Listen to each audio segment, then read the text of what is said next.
was an Unspoiled Network podcast.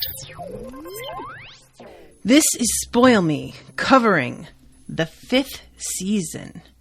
Brought to you by Ashlynn Wolf, chapters 1, 2, and 3.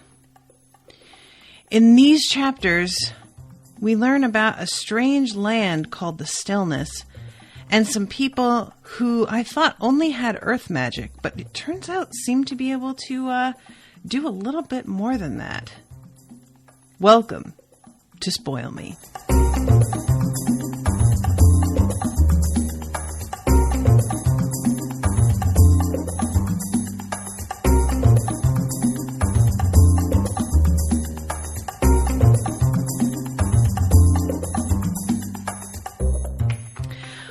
Welcome to the show, everybody. My name is Natasha. I don't think I actually mentioned the name of the author in my intro, but it is N.K. Jemisin. So just wanted to put that out there at the top. And again, thank you to Ashlynn for commissioning this episode. Ashlynn is in the Crowdcast chat. So if I start to get tripped up on names or things like this, hopefully, Ashlynn, you can help me out with that, because it's often difficult to remember all of that after just a few chapters of something new. So yeah, this world, wow. The whole concept of this is really different than anything else that I've read, because we start off our reading of this, the prologue, it says, "You are here." And we are put into the perspective of the main character being talked about and spoken to directly by the author as if we are her. And we are specifically told, you are her, she is you. So right there, that's a whole different way of handling a story than I have ever seen. And it's just a little bit like, it's so specific. And as of right now, I'm not entirely sure what reason there is for her choosing to tell the story in this way. But it's also in present tense, a lot of it. So that's another thing. It's like, it's what would this be? Second person perspective? Super uncommon. And then second person present tense, really, really unusual. And I'm going to read this section that's in the prologue. But you need context. Let's try the ending again, writ continentally. Here is a land. It is ordinary as lands go. Ooh, excuse me. Sneezing. Really interrupted my dramatic reading here. Thanks. Mountains and plateaus and canyons and river deltas. The usual. Ordinary except for its size and its dynamism. It moves a lot, this land. Like an old man lying restlessly abed, it heaves and sighs, puckers and farts, yawns and swallows. Naturally, this land's people have named it the Stillness. It is a land of quiet and bitter irony. The Stillness has had other names. It was once several other lands. It's one vast, unbroken continent at present, but at some point in the future, it will be more than one again. Very soon now, actually. So, not only is the perspective in this different, and the mode of storytelling different, but what I noticed about this is that we are I feel like it's a really common thing to start off a story and be like, worst case scenario, here's what could happen, or here's what the prophets say could happen, or here's what superstition has said lays in our future, or, you know, all of these sorts of vague threats that are meant to sort of hang over the overall story as a potential outcome. But instead, we're being told that the continents shifting around is more than just a possibility. This is something that happens all the time, And it will be happening again soon. And the shifting of continents, I mean, I can't really imagine what life is like with that possibility constantly in the air. So, I mean, that is, that is, for a pun, an earth-shattering sort of reality to live in, and really just uproots everything that we sort of take for granted about how society works, because we may shift the borders of our countries, which are conceptual, but to know that our actual country could literally move and come in contact with another one in a direct way, so that you can just like shimmy right over them.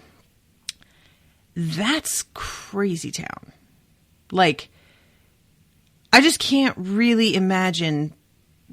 And I'm feeling like the main way that people in this world seem to deal with knowing that reality is out there is they just don't think about it until they have to, which I feel like is the only way you cope with something of that magnitude. Eumenes is not unique because of its size. There are many large cities in this part of the world, chain-linked along the equator like a continental girdle. Elsewhere in the world, villages rarely grow into towns, and towns rarely become cities, because all such polities are hard to keep alive when the earth keeps trying to eat them. But Eumenes has been stable for most of its 27 centuries. Eumenes is unique because here alone have human beings dared to build not for safety, not for comfort, not even for beauty, but for bravery. The city's walls are a masterwork of delicate mosaics and embossing detailing its people's long and brutal history.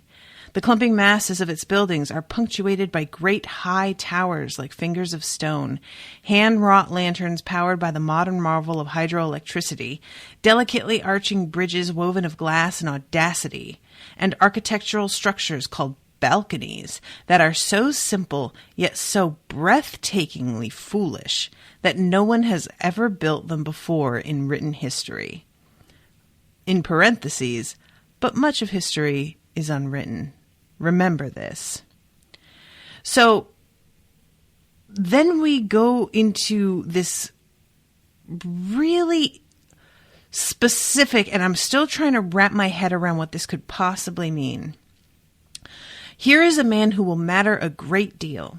You can imagine how he looks for now. You may also imagine what he's thinking. This might be wrong, mere conjecture, but a certain amount of likelihood applies nevertheless. Based on his subsequent actions, there are only a few thoughts that could be in his mind in this moment. He stands on a hill, not far from the Black Star's obsidian walls. From here he can see most of the city, smell its smoke, get lost in its gabble. There's a group of young women walking along one of the asphalt paths below. The hill is in a park much beloved by the city's residents. They tread upon the filament of his nerves. Their voices stir the fine hairs of his skin. Their breaths ripple the air he draws into his lungs. They are on him. They are in him. But he knows that he is not and will never be one of them. Did you know, he says conversationally, that the first stone lore was actually written in stone so that it couldn't be changed to suit fashion or politics, so it wouldn't wear away? I know, says his companion. Yes, you were probably there when it was first set down, I forget. It's safe to love you. You won't fail me. You won't die. And I know the price up front. So then we get a description of this person.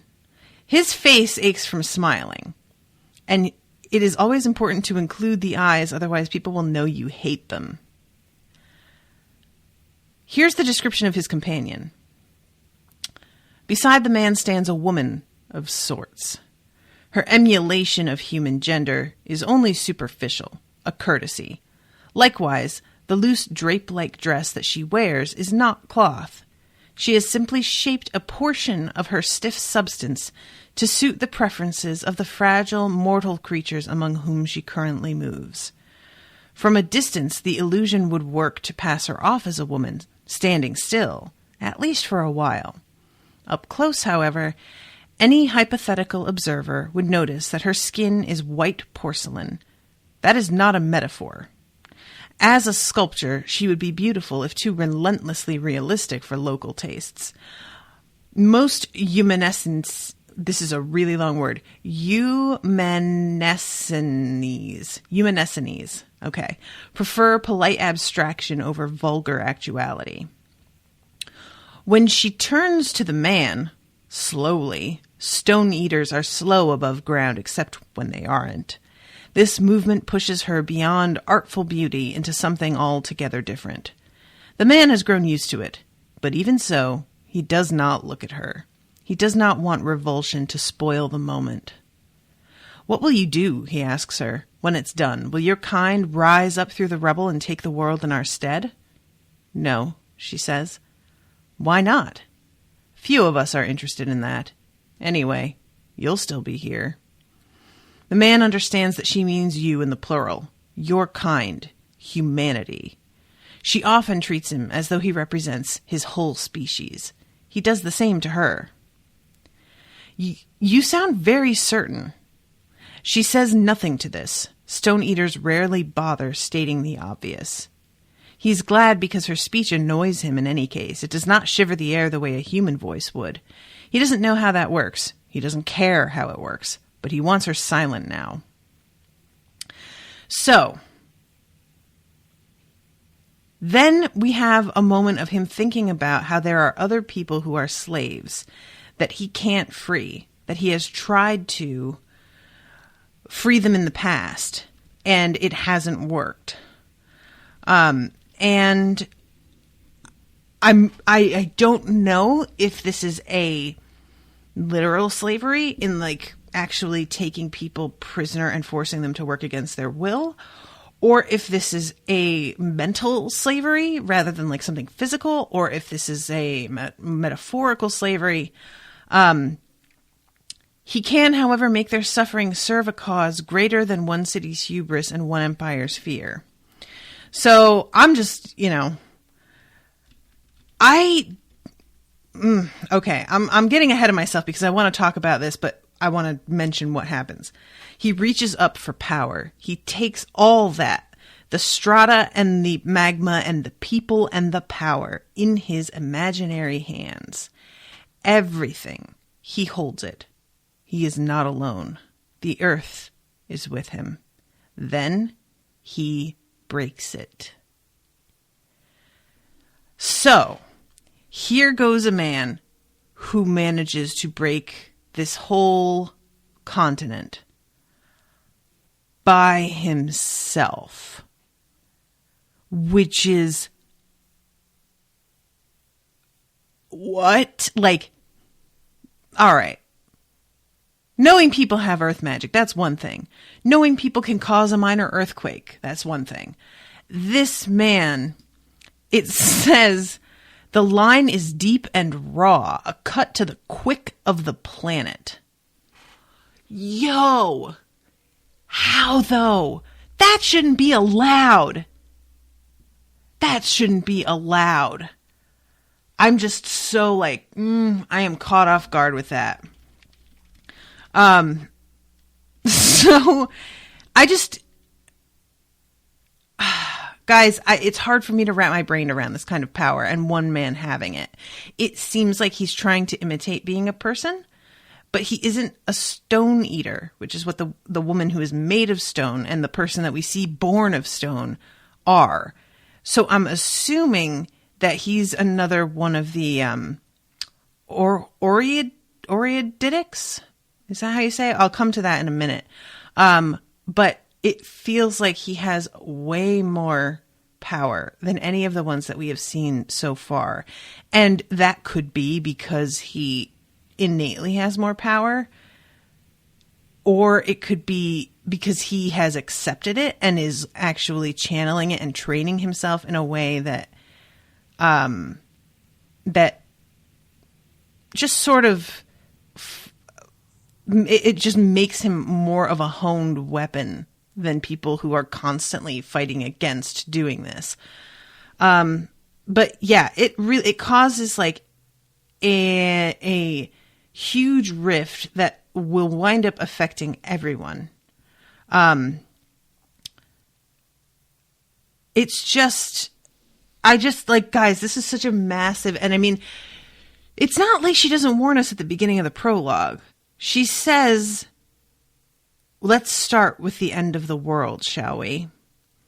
So what this guy is doing is eventually going to lead to the end of the world. It says, winter will come early and hard, and it will last a long, long time. It will end, of course, like every winter does, and then the world will return to its old self. Eventually. Eventually, in this case, in a few thousand years.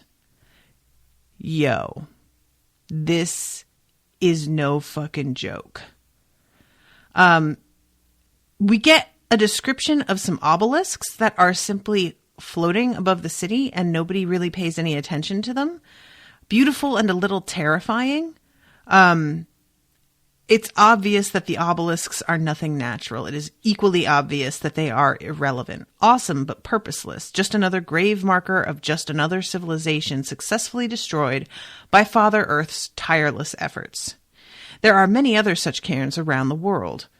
So I have no idea what these are, but I feel like if they're made of earth and stone, that's bad, right? I feel like that is...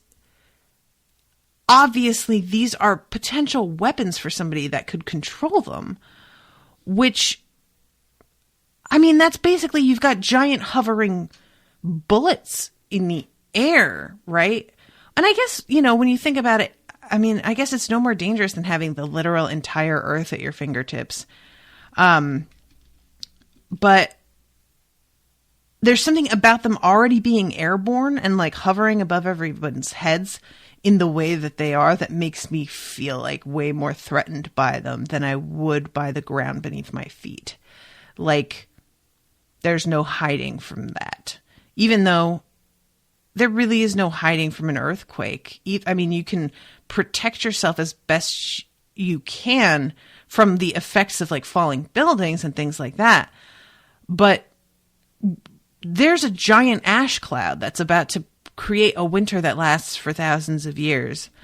And I don't know how you could ever protect yourself from something like that it's going to cause crops to fail. It's going to cause like a monumental shift. It's basically an ice age, but, an ash age. So these obelisks really aren't as threatening as I feel like they are. But that's because I think the idea of an ash age is too huge for me to understand. It's too big to wrap my head around. So these obelisks are something really easy and specific that I can point to and just be like, so that's scary, right? And if somebody waves a hand at the thousands of years coming up in which humanity will be like blotted out because there's no food, I can just be like, well, yeah, because all of humanity dying for some reason just doesn't feel like a real thing. It's too much, And then we have another section, and this is all still in the prologue, I may remind you. The next section begins with back to the personal. Need to keep things grounded. Ha ha. Which, again, with the tone of this and the way the author has chosen to address the audience very, very specifically, and with a sort of like knowing, like a smirk almost. It's really like gripping and almost, there's something like disrespectful about it that's really off-putting as well. The woman I mentioned, the one whose son is dead, she was not in Eumenes, thankfully, or this would be a very short tale and you would not exist. So they're putting us into this world.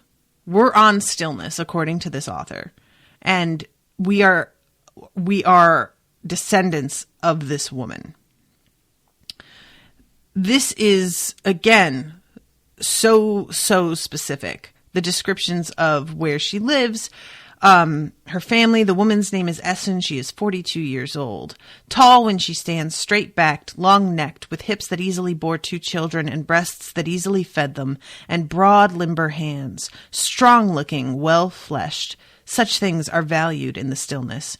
Her hair hangs around her face in ropey, fused locks, each perhaps as big around as her pinky finger, black fading to brown at the tips. Her skin is unpleasantly ochre brown by some standards, and unpleasantly olive pale by others. Mongrel midladders, Yemenessines called people like her, enough sans it in them to show, not enough to tell. Mongrel midladders. I find it really telling that she's pointing out, as she writes this, how this woman's skin tone is unacceptable to many, many people. It's not, oh, to some she was beautiful, and others she was not. It's, to some she was ugly because of this, and to others she was ugly because of that. And it's a really telling thing that it's specifically her skin. And Ashlynn, you said that the author is a black woman, if I'm not mistaken, and I feel like that is very purposeful. So I'm interested to see how much more significant that may become, or if that's an issue for other characters as well. So, her son is dead. I think he's about 3 years old, she says. His father had beaten him to death here. And now for the last bit of context. A day later in the valley that surrounds Tirimo. By this time, the first echoes of the cataclysm have already rippled past, although there will be aftershakes later. At the northernmost end of the valley is devastation. Shattered trees, tumbled rock faces, a hanging pall of dust that has not dissipated in the still, sulfur-tinged air. Where the initial shockwave hit, nothing remains standing. It was the sort of shake that jolts everything to pieces and rattles those pieces into pebbles. Several miles in every direction, they marveled that the rest of the valley, the part around Tirimo proper, several miles in every direction, forming a near-perfect circle, was unscathed. Well, really, they did not marvel precisely. They looked at each other in grim unease, because everyone knows what such apparent fortune means. Look for the center of the circle, Stonelore cautions. There's a raga in Tirimo. Somewhere. A terrifying thought. So, a raga, which we find out later is basically a slur. And this leads to, okay, I know I'm reading a lot of this out loud, but it's so very specific that I feel like paraphrasing it doesn't work. A crust of irregular crystals, some clouded white and some red as venous blood, line the object's inner surface. Thin, pale liquid puddles near the bottom of each halve's cavity, though most of the fluid the geode contained has soaked away into the ground underneath. The body that the geode contains lies face down amid the rocks, naked, his flesh dry but still heaving in apparent exhaustion. Gradually, however, he pushes himself upright. Every movement is deliberate and very, very slow. It takes a long time. Once he is upright, he stumbles slowly to the geode and leans against its bulk to support himself. Thus braced, he bends slowly and reaches within it. With a sudden sharp movement, he breaks off the tip of a red crystal. It is a small piece, perhaps the size of a grape, jagged as broken glass. The boy, for that is what he resembles, puts this in his mouth and chews. The noise of this is loud, a grind and rattle that echoes around the clearing. After a few moments of this, he swallows. Then he begins to shiver violently. He wraps his arms around himself for a moment, uttering a soft groan, as if it has suddenly occurred to him that he is naked and cold, and this is a terrible thing. So he reaches into this geode that he just was born from, gathers up all of these crystals, and walks away with them in his arms. And as he continues to walk, he looks down at himself and adjusts the way that he walks so that he looks more human. The boy turns then and begins walking toward Tirimo. This is what you must remember. The ending of one story is just the beginning of another. This has happened before, after all. People die. Old orders pass. New societies are born. When we say the world has ended, it's usually a lie, because the planet is just fine. But this is the way the world ends. This is the way the world ends. This is the way the world ends for the last time. Yo, is the planet just gonna split up into pieces and just die? Guys, that's the prologue. Can we talk about that for a second? That's the fucking prologue. All that shit just happened in the prologue. Y'all, this is a lot. This is a lot. Okay. I'm literally a half hour into this recording, and I am only finishing the prologue, and there are 3 more chapters to go. So, Ashlynn, my apologies if I have to cut this a little short, and I promise that I will make it up to you. But there is no way to skip anything in that prologue, because it's all, like, obviously super, super important. So, chapter 1 begins, you are she is you. You are Essun. Remember? The woman whose son is dead. You're an orogene who's been living in the little nothing town of Tirimo for 10 years. Yo, this poor woman, she is an orogene. Orogene? Orogene. I'm going to say orogene. She has 2 children who are both orogenes, which means that they can manipulate the earth and apparently temperature as well, which is very specific and surprising. And these kids, I believe, didn't know what they are. At least the youngest one didn't. And the youngest one revealed himself by accident to his father, who does not know what she is, and thus does not know what his own kids are. And when his son is revealed to be an orogene, the father beats him to death. Now, granted, there are not witnesses to this. This is all supposition on the part of Essun. She figures that this is what happened, just like she assumes that Essun, who is her daughter, is also dead, that her father probably figured that she was also one and killed her as well. But we find out later that Essun is not dead. So this situation that she has thought is what is going on may not actually be the case. And I can't help but wonder if the stone boy that we saw get born in the prologue has something to do with her son's death, and maybe her husband didn't have anything to do with it. And that's me being very hopeful and trying to think of something less heart-wrenching than your own husband murdering your child. But I have to cling to some bit of hope here. Ashlynn is saying, oops, too much. I'll have to break it up more. It's not your fault, Ashlynn, at all. Like, this was 60 page, or I guess with the prologue, this was around 70 pages, actually, now that I really think about it. But I don't want you to feel like you made a bad call here. It's just that this is so packed with information, and it's so very unusual in style and in story that it's not easy for me to be like, so, okay, they're at this school and they're doing this. No, this is like all new information and all new culture and land that I have to present when I'm talking about it. So it just takes more time for me to like establish this, that I know and understand what's even happening before I even get into the story. So probably 50 pages next time is fine.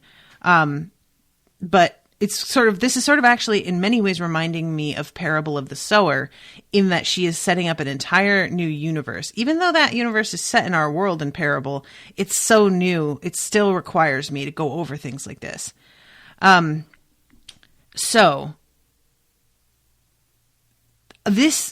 She's basically in shock in her house, and when I say she, I'm referring to Essun, even though it's written as you. You sit there, you hear footsteps, you try to drink some water, and you try to lay down and sleep. So Essun is so wrapped up in the body of her dead child that she doesn't leave the house, doesn't show up for work, doesn't interact with anybody, and people begin to worry. And finally somebody like breaks into the house to check on her because they knock on the door and she doesn't answer. She's in a place where she's like, if you're going to make an effort to come in and speak to me, then I guess I'll allow that. But I am by no means going to walk away from my child's body to deal with you. And I really get that. Like, yeah. I mean, I feel like we've all been there, right? Where something has upset us so much, so deeply, that when someone asks us, hey, what's wrong? We're like, I'm not going to tell you because this is such a huge amount of pain that I'm barely holding in check right now. And you're asking me in this very casual way what's wrong, and you are not ready for what I'm about to unleash if I actually answer that question. So I'm going to pretend you didn't ask it. It's not until someone really sits down and puts a friggin' crowbar in and pushes that we're finally like, all right, I'm letting you have it, but you asked for it. And I feel like that's sort of what's going on here with her reaction to her son dying, is that this guy has to like come in and push it for her to actually tell him what's going on. And even then she can't let her feelings free. It's too much. She's like not allowing her own body to feel it. So this person, I'm trying to find the spot. Young male familiar, Lerna, Makenba's boy from down the road. He puts a blanket up over her son's face, and she replies, he doesn't like that. He's afraid of the dark, and he pulls it back down again. He tells her to come with him to rest at his house, and gives you something to help you sleep, gives you some food, tries to take care of you in a way. See how I went into the you? In the dream, you're in the room when Jija does it. He and Uche are there as you saw them last, Jija laughing, holding Uche on one knee and playing Earthshake, while the boy giggles and clamps down with his thighs and waggles his arms for balance. Then Jija suddenly stops laughing, stands up, throwing Uche to the floor, and begins kicking him. You know this is not how it happened. You've seen the imprints of Jija's fist, a bruise with 4 parallel marks on Uche's belly and face. In the dream, Jija kicks, because dreams are not logical. Uche keeps laughing and waggling his arms like it's still a game, even as blood covers his face. Yo, that's fucking horrifying.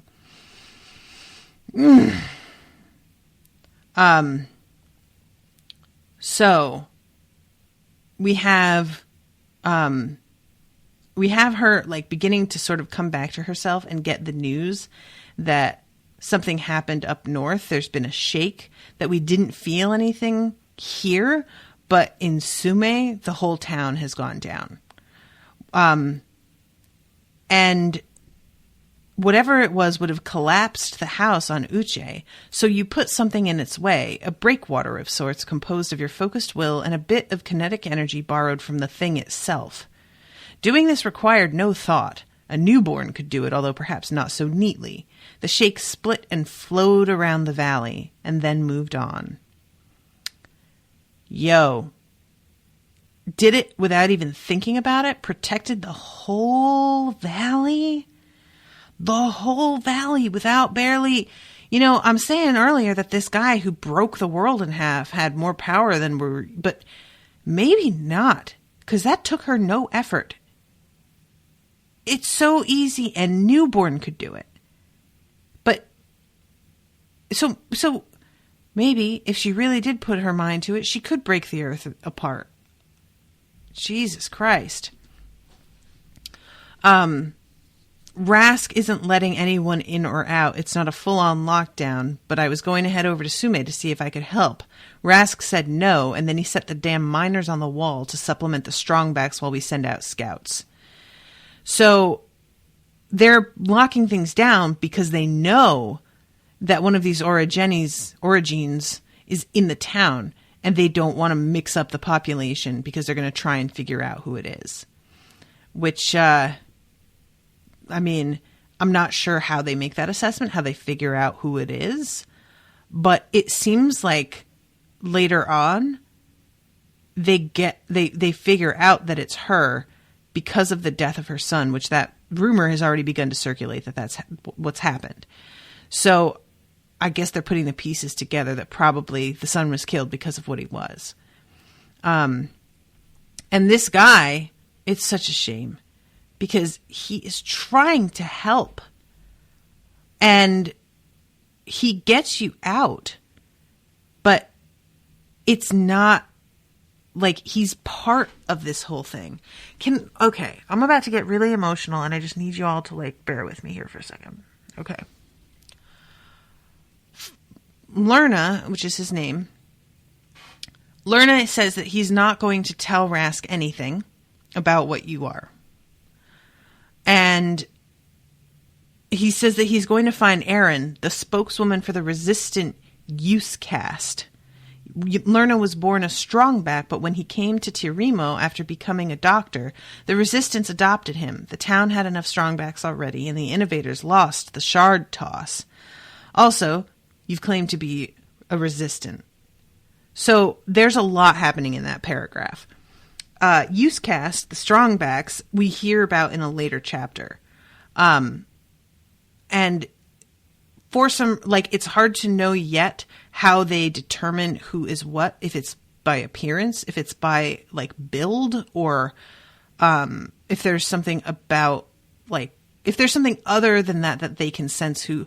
But born a strongback, like, it's not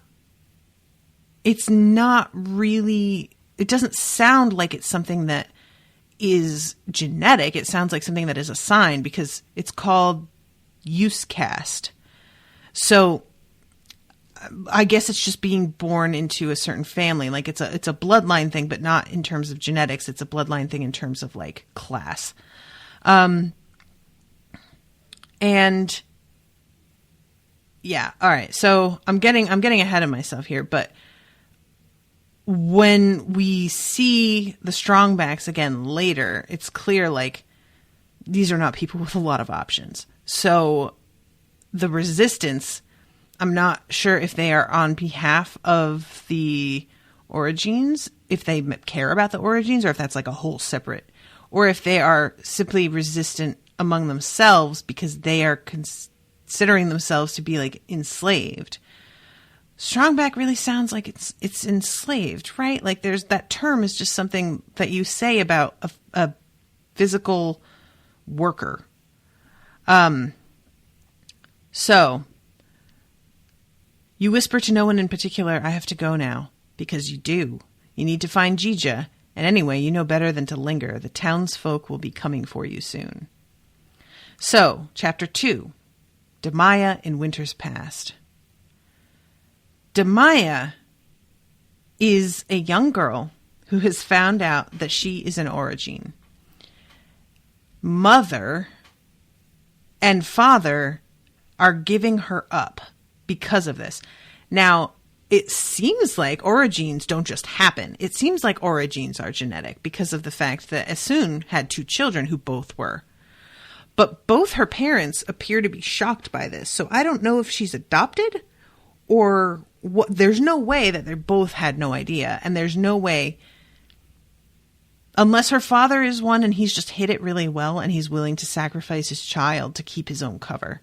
Because her mother really seems repulsed by her, but her father has a look of anguish at one point, as it's described. Damaya is hiding in a pile of straw because her mother tossed her outside into the barn until somebody could come and get her, and didn't give her a warm coat or anything because she believes due to the fact that Damaya is an Origene, that she won't get cold. The man that comes to pick up Damaya is obviously either she calls him a guardian. I'm not sure if that means that he is also an Origene, but he is of a totally different race. He looks very different. And he is reprimanding her mother in these really low-key ways that are not super confrontational at all, but get across his point that he does not think much of the way that she has handled this situation. So when they come into the barn, they find the corner where she's been using the bathroom.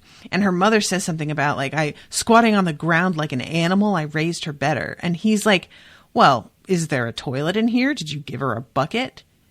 And her mother just doesn't say anything because it's embarrassing to her to realize that this guy is sort of like, well, what the fuck did you expect her to do? And she says they'll hear Damaya laugh at her mother's embarrassment, and then the child buyer will know what a terrible child she really is. Is that such a bad thing? Maybe her parents will get less for her. That alone almost makes the giggles break free, because Damaya hates her parents. She hates them.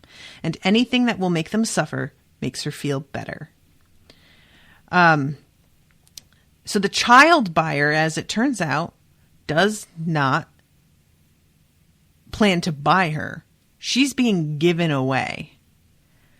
And he finds her in the straw and tells her that I'm not going to hurt you and I won't let your mother hurt you, which for some reason is the thing. Like, it really gets to her that he specifically says, I won't let your mother hurt you, in that he's identifying her mother as the threat, that he isn't, that it's her own parents that are the threat. And the fact that he seems to see that really engenders trust in her. And she comes out of the straw and agrees to, like, come down the ladder with her, because she's, like, up in a loft. And he asks, will you join us? And 10 breaths pass. 20. Damaya knows she'll have to go with him, but she likes that he makes it feel like a choice. I love that moment because, yeah, that little bit of illusion is something that, I mean, we've all been in spots where somebody's let us feel like we've had control of the situation. And I think that we can all agree it was valuable when it happened.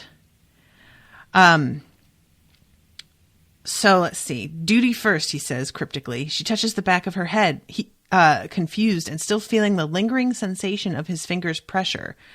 What did you do? Just a little ritual of sorts, something that will make it easier to find you should you ever become lost. Yeah, don't know what that means, what he did, but apparently something. And then he talks to the mother. If you could assemble a package for her, 1 or 2 changes of clothing, any travel food you can provide, a coat, we'll be on our way. Mother draws up in surprise. We gave away her coat. Gave it away? In winter? He speaks mildly, but Mother looks abruptly uncomfortable. She's got a cousin who needed it. We don't all have wardrobes full of fancy clothes to spare. And here Mother hesitates, glancing at Damaya. Damaya just looks away. She doesn't want to see if Mother looks sorry for giving away the coat. She especially doesn't want to see if Mother's not sorry. And you've heard that Origines don't feel cold the way others do, says the man with a weary sigh. That's a myth. I assume you've seen your daughter take cold before. Oh, Mother looks flustered. Yes, but I thought that Damaya might have been faking it.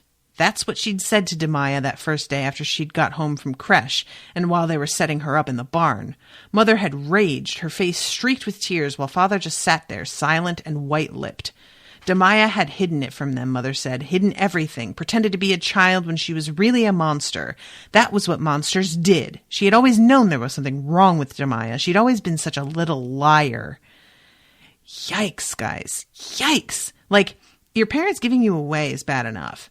Your parents telling you that they know something's wrong with you and they've always known, and they could tell that you were a fuck up and a liar and all of these things and that you're faking right now, that's like damage that does not get undone. That's just with you forever. That's the end of that. And when he says, nevertheless, she will need some protection against the cold. It will grow warmer as we approach the equatorials, but we'll be weeks on the road getting there. Mother's jaw flexes. So you're really taking her to Eumenes then? Of course So even thinking I was coming to kill your daughter, you had the calm headman summon me. Mother tenses. I didn't. At her sides, her hands flex. Then she bows her head as if she is ashamed, which Damaya knows is a lie. Mother isn't ashamed of anything she's done. If she was, why would she do it? Ordinary people can't take care of children like her, says Mother very softly. Her eyes dart to Damaya's once and away fast. She almost killed a boy at school. We've got another child and neighbors, and it's any citizen's duty, isn't it? True, all of it. Your sacrifice will make the world better for all. The words are stock phrase, praise. The tone is uniquely not. Damaya looks at the man again, confused now, because child buyers don't kill children. That would defeat the point. And what's this about equatorials? Those lands are far, far to the south. Yeah. So everything that Damaya thought she understood about this situation is not actually what is happening. So this is when she realizes that he's a guardian. Her mother goes and gets her a blanket. And it's the exact blanket that she like kept thinking about when she was so cold, which is like, there's something so heart-wrenching about that. I swear to God. And he says that, we aren't used to any calm after all in the ordinary course of things. What? So they'll kick you out when a season comes? But so again, here are some things that we don't really, we're not much used to any calm. So I guess that's community. They'll kick you out when a season comes. So basically, when things start to happen with the earth, people who aren't useful are exiled, is the impression that I'm getting from this. But guardians are many things, she knows from the stories. Great warriors and hunters, and sometimes, often, assassins. Comms need such people when hard times come. The origines of the fulcrum serve the world. You will have no use name from here forth, because your usefulness lies in what you are, not merely some familial aptitude. From birth, an origin child can stop a shake. Even without training, you are origin. Within a calm or without one, you are origin. With training, however, and with the guidance of other skilled origins of the fulcrum, you can be useful not merely to a single calm, but all the stillness. As a guardian, via the origins in my care, I have taken on a similar purpose with a similar breadth. Therefore, it's fitting that I share my charge's possible fate. So he's bringing her to a place where they are all being trained. And I have to think that if you're living on a planet where there are frequent earthquakes and you have a lot of people who can control Earth, maybe that feels like you should just take advantage of that. Like those people were put there in order to manage the planet. But I guess one could say maybe we have frequent earthquakes because of the origins, which maybe. It's hard to know because I don't know enough about the situation yet. And he tells her that he only got the message that she was there by accident and that she may have had to wait 2 more weeks for somebody to come and get her in the barn, which it's freezing out and it would have been a pretty bad situation. And he mentions that anyone harboring an unregistered origin is ejected from their comm as a minimum punishment. And even though Damaya knows this and knows what risk her parents would be under if they kept her, she can't help but feel like, yeah, but if they really loved me, though, they would fucking do that. And I can't help but agree with her.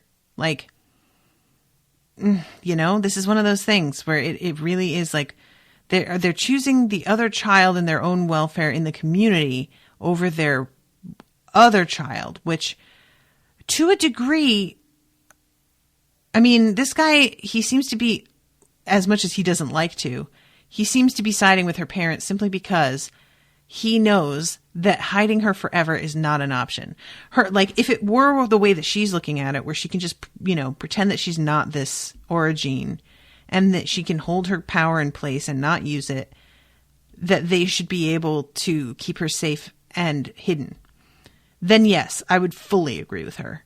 But it appears that if she doesn't get training, and if they keep trying to hide her, it's just going to keep coming out in worse and worse ways, and she won't be able to control it at all. So while they may have been tempted to hold on to her, it wouldn't be smart to do. I'm giving them a lot of the benefit of the doubt, though, because her mother literally called her a monster. So that does not feel like they were tempted at all. It feels like they want her away, and they're really eager to get her gone. They put her in the fucking barn. They didn't even keep her in the house until somebody could come get her.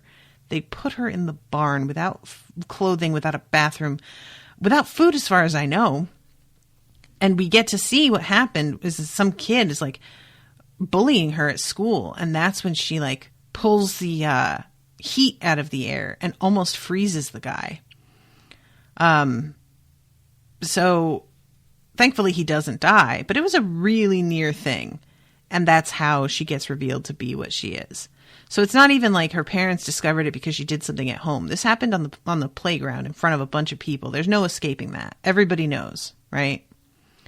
If we leave you lying about, you'll cut to the bone the first person who blunders across you, or worse, you'll shatter and hurt many. Yeah, so she begins to cry because he's right. All of it. Everything he says is right. She hates Mother for putting her in here. She's hated Father and Chaga for letting Mother do it. She hates herself for being born and disappointing them all. And now Shafa knows just how weak and terrible she is. Finally, he says you mustn't cry in front of them. Never cry where they can see you. It isn't safe. Which I don't know why that is, but I kind of don't want to know right now. There's enough on my plate with this world. Don't tell me that part yet, okay? Just don't do it. And yeah, we have this moment of her father. He glances at Damaya once and with his face full of anguish before remembering to look away again. He an Origine? Guys, I kind of feel like he is. Because her mother was the one raging, calling her a monster, and her father sitting there white-lipped. Feels like he's hiding something. But what about the other kid? So she leaves, and Shafa tells her not to look back because it'll make it easier. And it says that she knew he was right later on in life, but even further on in life, she wished that she had done it anyway. I love that.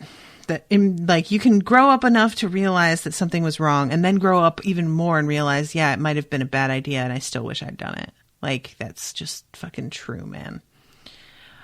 I've literally got 7 minutes left, and I have a whole chapter to get through here. But we're going to do this. We start off with you. Emu? Is that her name again? It's not Emu. Ume. I've forgotten already. But we'll say you. Going into her house and finding the runny pack that is hidden, ready for you and your family to take off if you need to. Apparently all these families are prepared to run because of how unstable everything is. But the pack is not in great shape because it's been years since it's been updated. So there's a brick of dried fruit with fuzzy mold all over it. There are papers to prove that you own your house, other papers showing your current uncordant taxes, both registered to Remocom and resistant use cast members. You leave this, your whole financial and legal existence for the past 10 years, in a little discarded pile with the moldy fruit. The wad of money in the rubber wallet will be irrelevant once people realize how bad things are. But until then, it's valuable. Good tinder once it's not. The obsidian skinning knife that Jija insisted upon and which you're unlikely to ever use. You have better natural weapons you keep. Trade goods, or at least a visual worn-off. Jija's boots can also be traded since they're in good condition. He'll never wear them again because soon you will find him and then you will end him. Yeah. How about that? She's just like, no, I'm going to kill that motherfucker. And she knows that people are going to eventually cotton on to like what she is, but she's depending on the fact that everyone is going to be so distracted by everything that's going on that she's going to be able to get out of here. You didn't like being around other people more than necessary, while Jija was gregarious and restless, frustrated by silence. The surge of absolute grinding, head-pounding rage catches you by surprise. You have to stop in the doorway of your home, bracing your hand against the doorframe and sucking in deep breaths so that you don't start screaming, or perhaps stabbing someone, yourself, with that damn skinning knife, or worse, making the temperature drop. Whew. She's, like, good at keeping things under control, but she's been put through some serious trauma, and that shit is not easy to get past. So, Rask has declared an official lockdown, but, what's his name is going to be able to get you through. And this is this fucking scene. I'm trying to find the exact spot.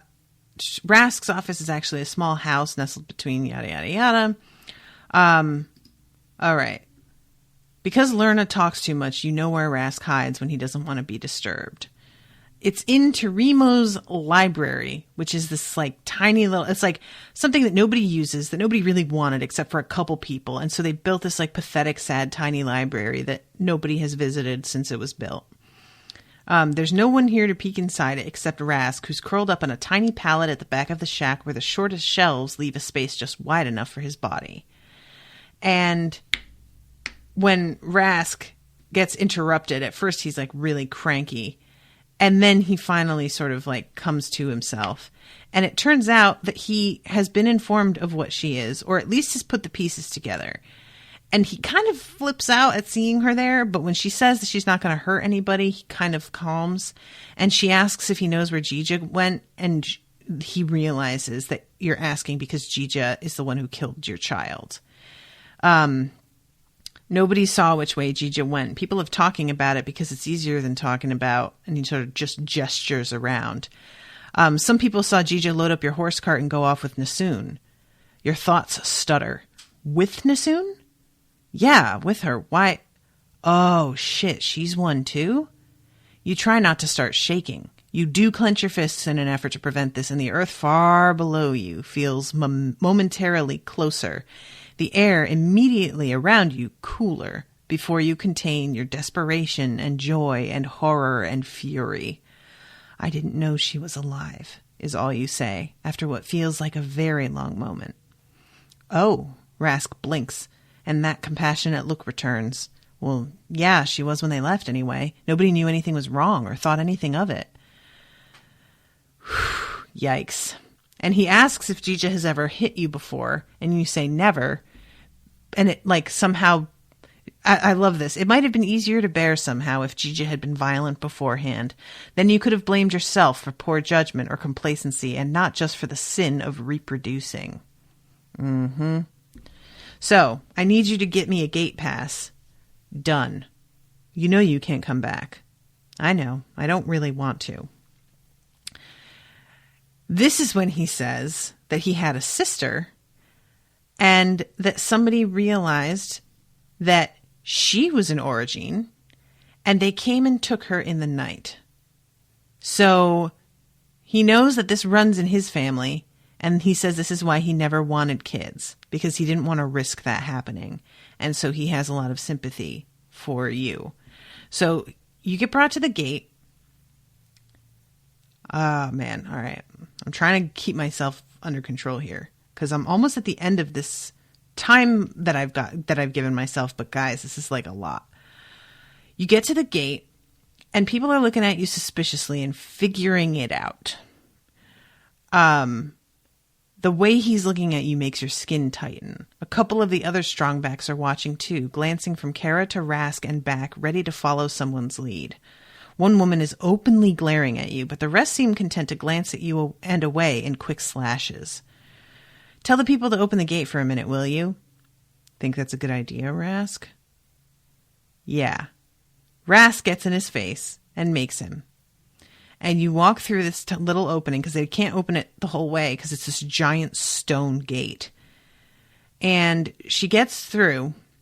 I keep going between you and she, but you'll have to bear with me. You know what I mean.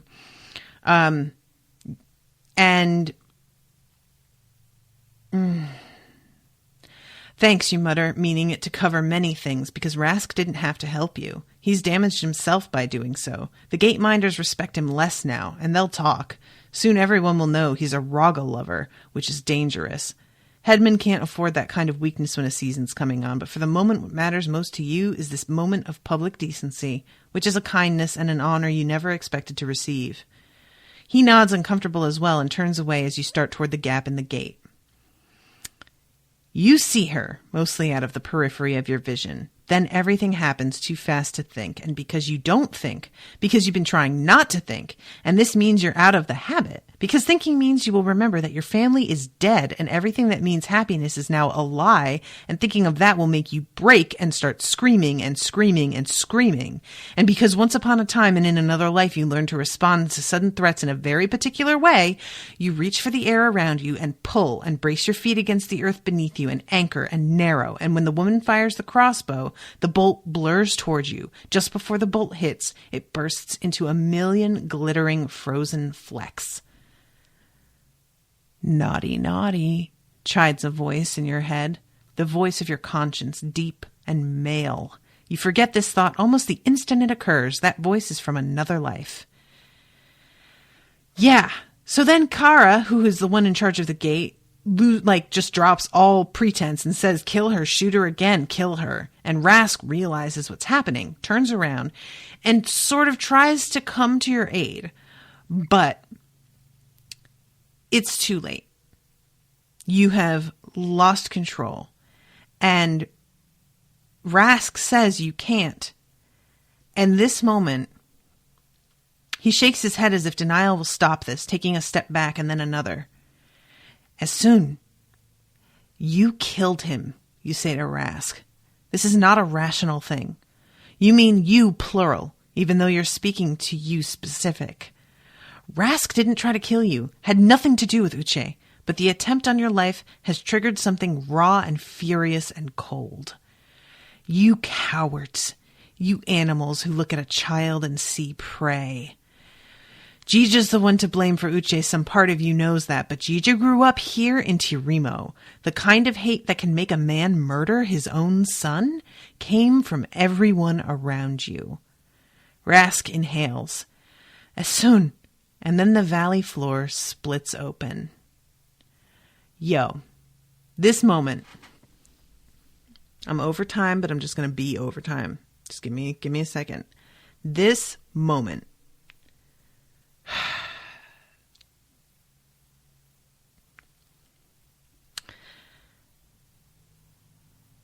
This means a lot, specifically, I think, because this was written by a Black woman. And this is something that I wish more white people could understand. Because in this moment, Essun is speaking to Rask in the plural, as if he represents everybody. Even though he tried to help her, even though he's doing his best personally to get her through this gate and get her away alive, he is still part of this. And as much as you may be allied with somebody, if they are part of a system that has oppressed you so much for your whole life that your children are targets from the moment that they're born, you don't get past that. And if you are a Black woman with children, you may have white friends, but they're part of a system that you know targets your children.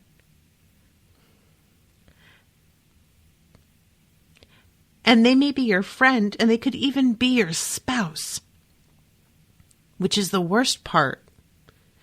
Interfamilial racism is like such a total thing. Very real. Which is why when people say, I have Black grandchildren, well, I'm married to a Black woman, that doesn't mean jack shit in terms of your own attitudes about race at all. So this moment where her child is dead. Her husband has fled with her daughter, and she doesn't even know if the daughter is still alive. And these people have tried to kill her when she was just trying to leave in peace.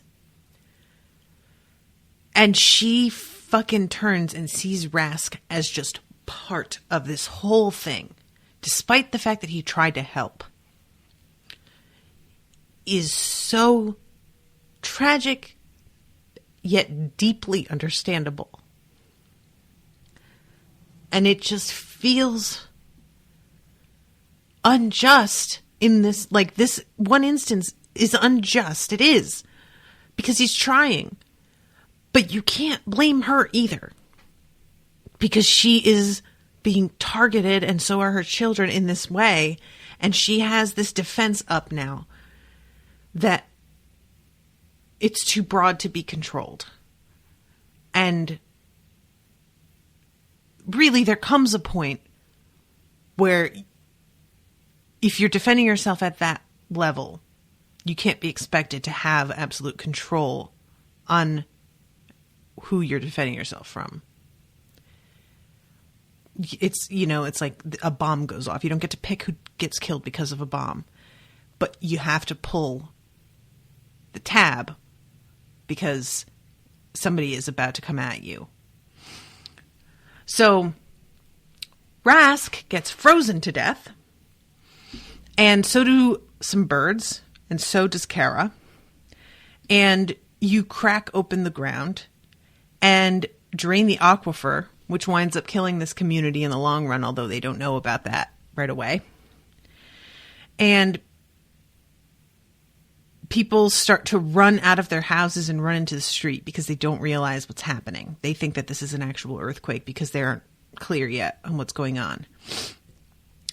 And the thing that makes you stop is a man running out of a building with a crying little boy. And that reminds you of your child. And you manage to stop yourself, but so much damage has been done already.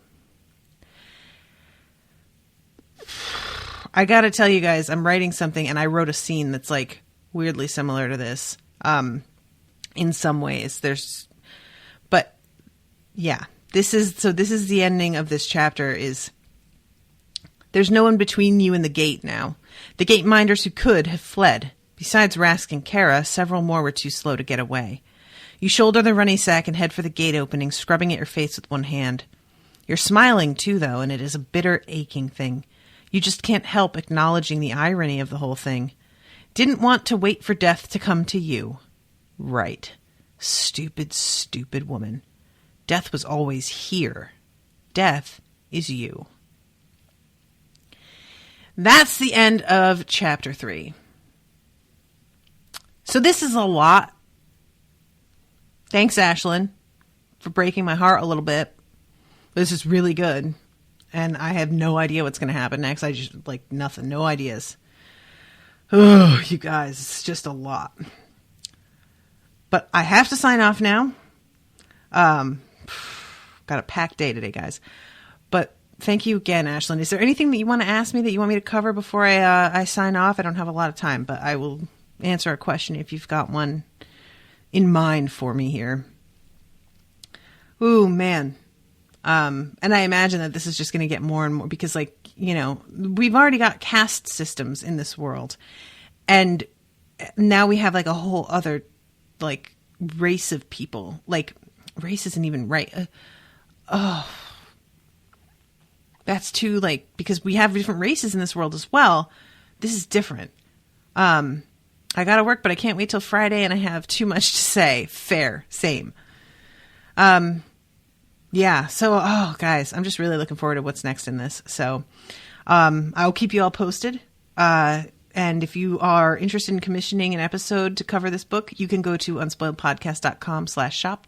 And I want to thank everybody very much for listening. I hope that you enjoyed it. Please pick up this book. I don't know how the rest of it goes, but I bet it's good. Thank you all so much, and toodaloo, motherfuckers.